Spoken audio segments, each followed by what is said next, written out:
frères, si vous êtes déjà entrés dans une morgue, celle dans laquelle vous êtes entrés était de l'air frais. L'enfer et la morgue, savez-vous ce que cela signifie d'avoir 4 milliards de cadavres?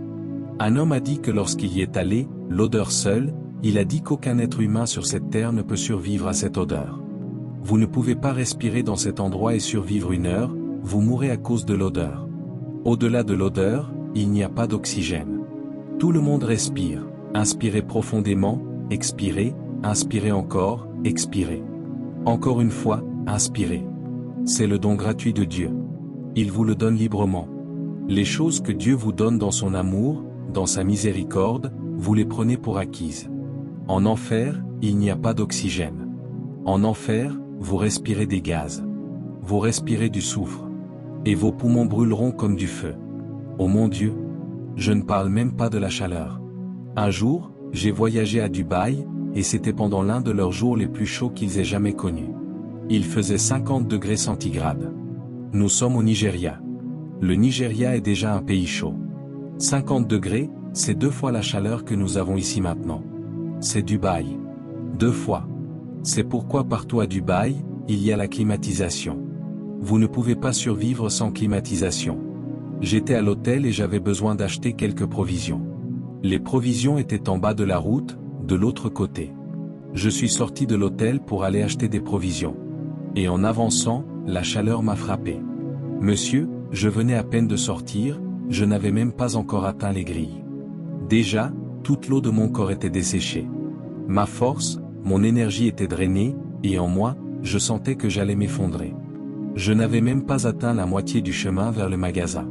Et je me suis retrouvé face à une décision. Est-ce que je retourne en courant à l'hôtel? Parce que je n'avais pas pris d'eau avec moi. Et quand vous êtes à Dubaï, on vous avertit, emportez une bouteille d'eau partout, partout, parce que vous pouvez vous évanouir. Et moi, je suis sorti de l'hôtel sans eau. Je me sentais sur le point de m'évanouir rien qu'entre ici et cette porte. Toute ma vie, toute ma force, j'ai dû trouver un endroit pour m'asseoir et reprendre mes esprits. Je me suis dit, non, je retourne à l'hôtel. Je dois retourner à l'hôtel pour me rétablir, boire de l'eau. Voilà la terre. L'enfer, l'enfer, vous ne pourrez même pas vous rétablir. Il n'y a pas une goutte d'eau là-bas.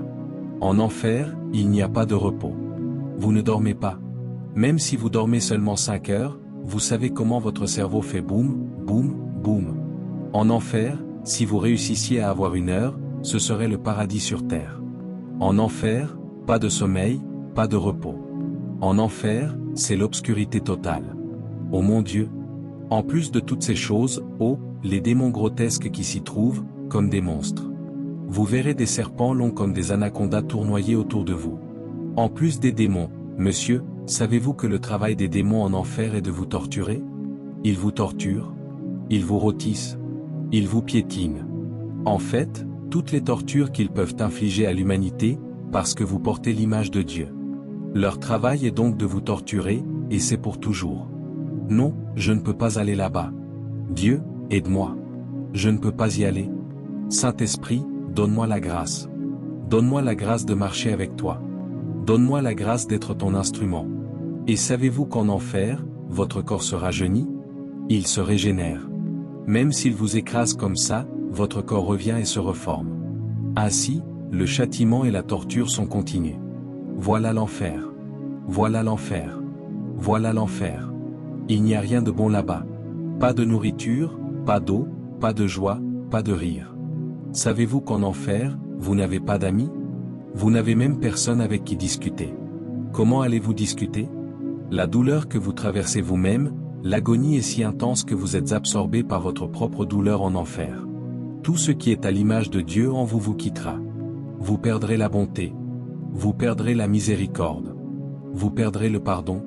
Vous perdrez la douceur. Tout ce qui fait que Dieu est Dieu vous quittera. En enfer, il n'y a pas d'amis. En enfer, tout le monde est devenu comme un diable. Monsieur, si vous entrez en enfer et qu'on vous amène votre propre bébé, vous déchirerez votre bébé en morceaux. L'enfer, c'est l'endroit où Jonas est allé.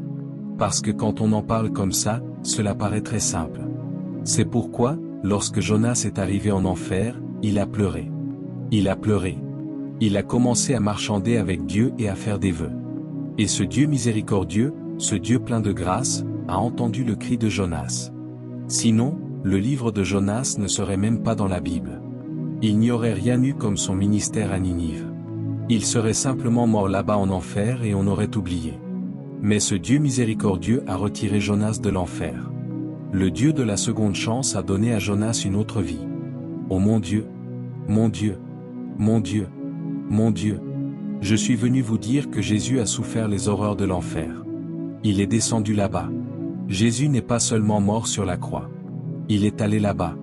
Il y est allé pour que vous et moi n'ayons pas à faire face aux horreurs de l'enfer. Ce Jésus est le meilleur ami. Ce Jésus est tout. Monsieur, ce Jésus a été déchiré en morceaux afin que vous n'ayez pas à être déchiré en morceaux. Il est allé en enfer.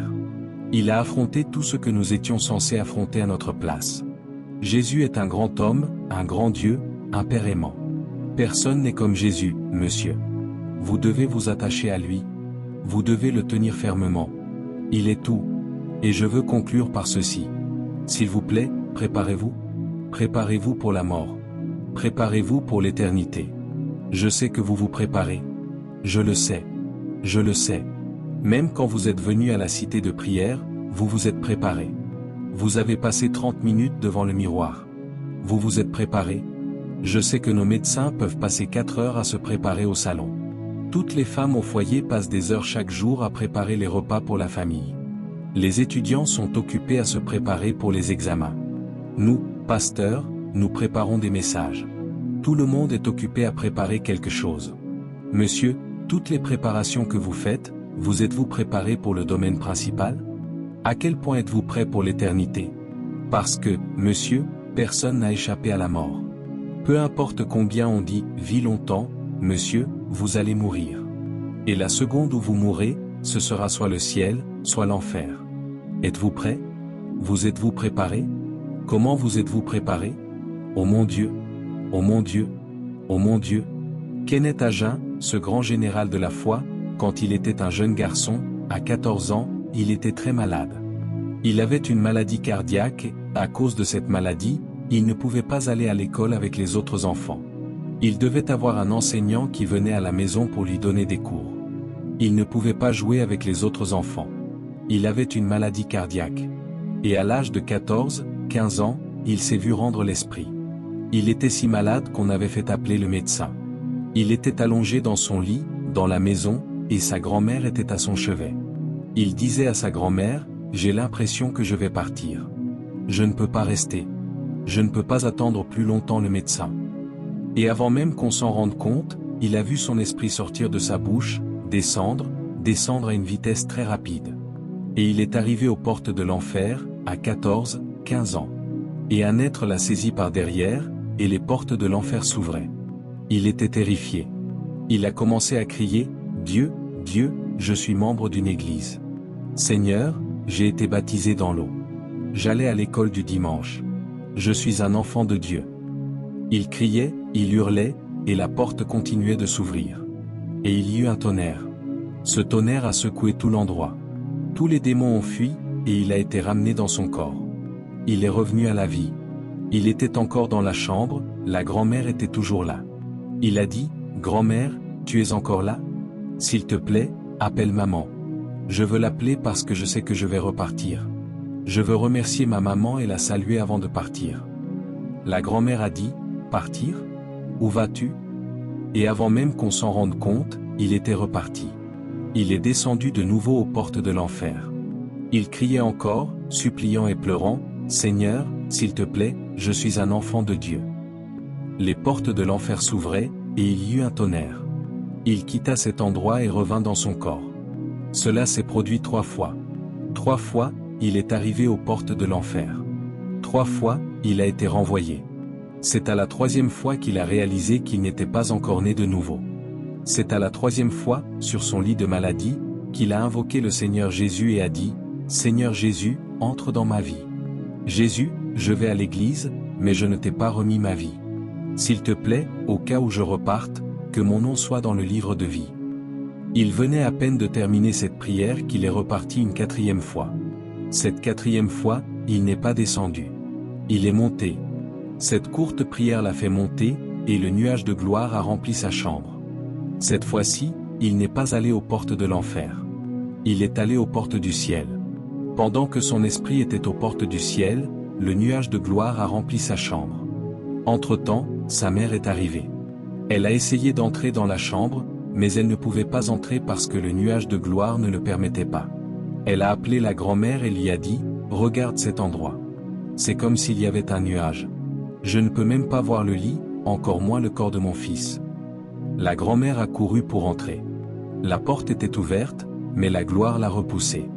Elle a essayé une seconde fois, elle a été repoussée encore. Elles ont dû s'asseoir et attendre jusqu'à ce que la gloire se retire.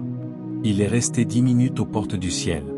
Puis il est revenu et a dit à sa mère, « Je suis maintenant guéri. Je suis allé et j'ai vu Jésus. Il m'a guéri.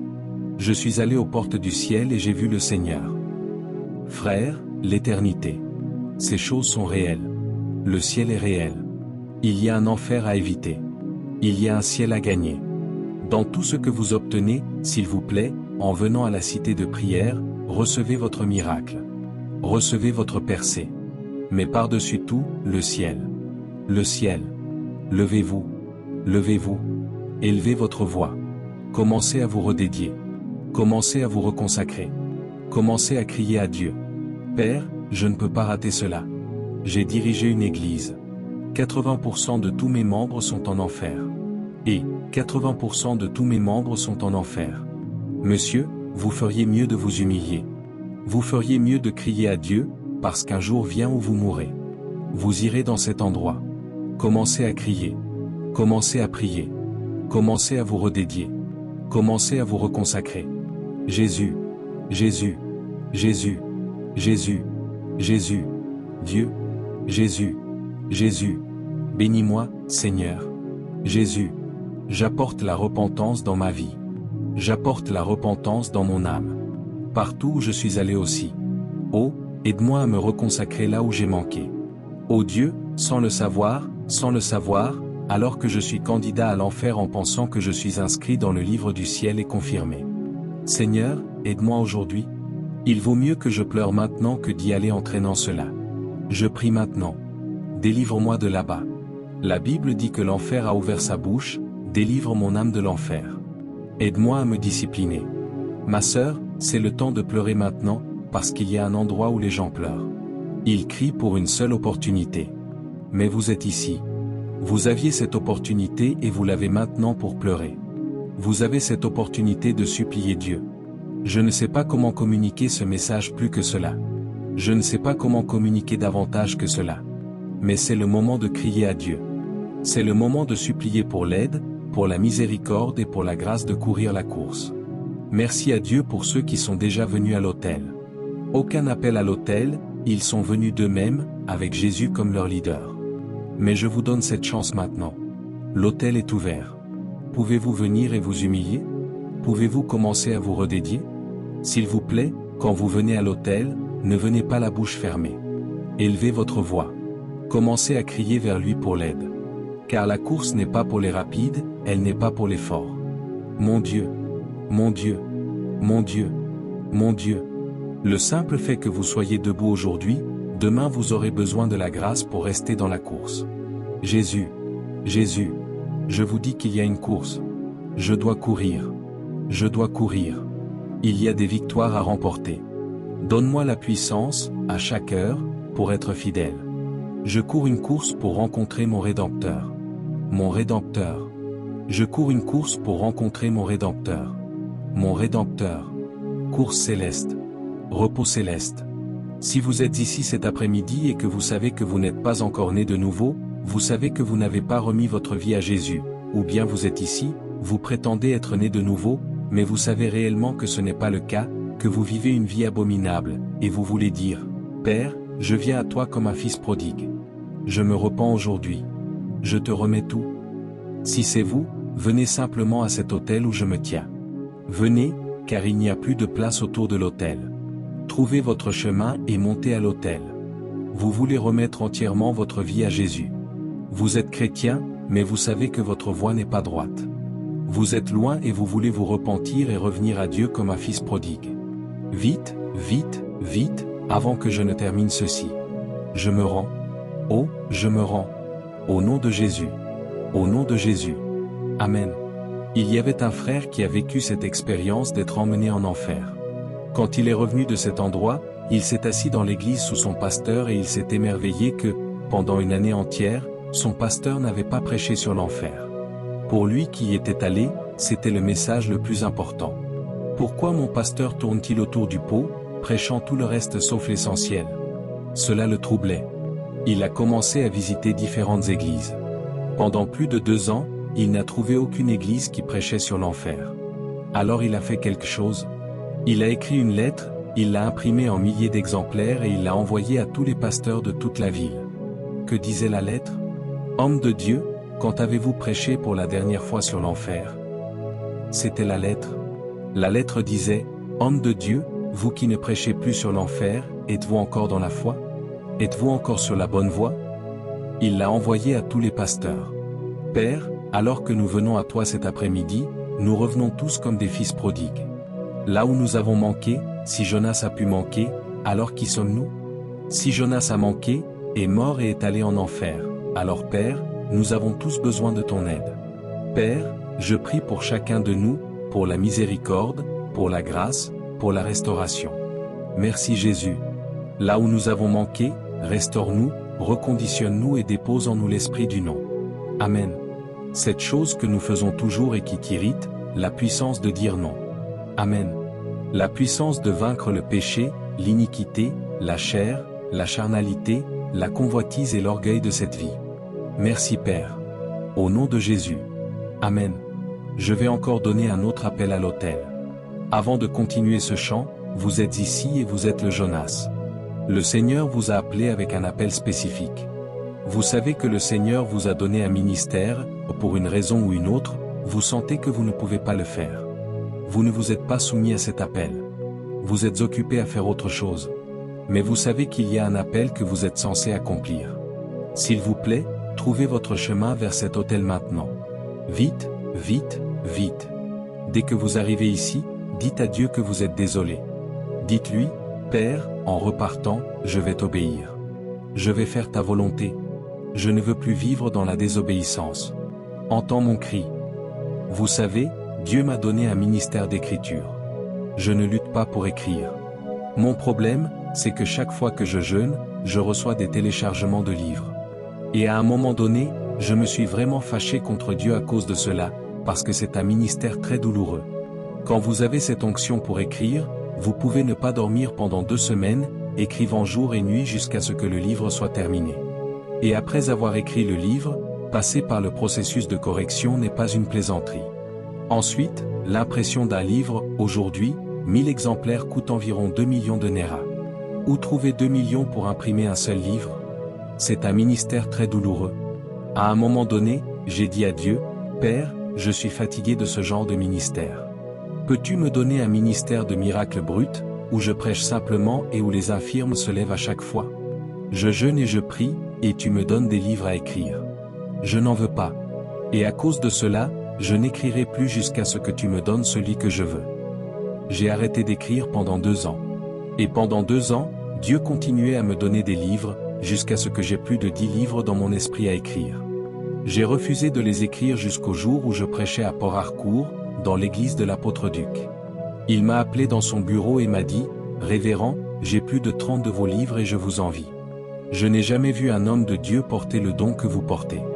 J'ai lu les livres de tous ceux que vous avez mentionnés, aucun de leurs écrits ne se compare à ce que Dieu vous a donné. Dieu vous a donné le meilleur. Je vous envie. » Alors que moi, je disais à Dieu de m'enlever cela, que j'en étais fatigué. Il a dit, « S'il vous plaît, c'est le meilleur don que Dieu puisse vous donner. Si vous n'en voulez pas, je vais le prendre de vous maintenant. Posez les mains et transférez-le. » C'est là que je me suis repenti et que j'ai dit à Dieu que j'étais vraiment désolé. J'ai dû m'appliquer à écrire 10 livres en 1 an et 2 mois. C'était très douloureux de récupérer, mais je devais le faire. Le ministère que Dieu vous a donné, vous devez le faire. Recevez la grâce. Amen. Recevez la force. Recevez tout ce qui est nécessaire pour accomplir votre appel et votre destinée. Onction fraîche. Onction fraîche. Onction fraîche. Onction fraîche. C'est fait. C'est fait. Se lever pour servir Jésus. Je parle du fond de mon cœur. Il sera toujours avec nous. Levez-vous. Commencez à le remercier. Donnez-lui simplement des louanges pour aujourd'hui. Donnez-lui des louanges. Donnez-lui des louanges. Seigneur, il vit pour toujours et son plaisir demeure. Il y a la paix et le contentement. Si vous êtes venu pour la première fois aujourd'hui à la cité de prière, pouvez-vous venir? Laissez-moi prier pour vous. Vous êtes ici pour la première fois, venez, laissez-moi vous bénir. Quel que soit le prix, je serai un vrai soldat. Je mourrai à mon poste. Que la grâce de notre Seigneur Jésus-Christ, l'amour de Dieu et la douce communion du Saint-Esprit reposent et demeurent avec nous maintenant et à jamais. Amen. Certainement, la bonté et la miséricorde de Dieu nous accompagneront tous les jours de notre vie, et nous demeurerons dans la maison de l'Éternel pour toujours.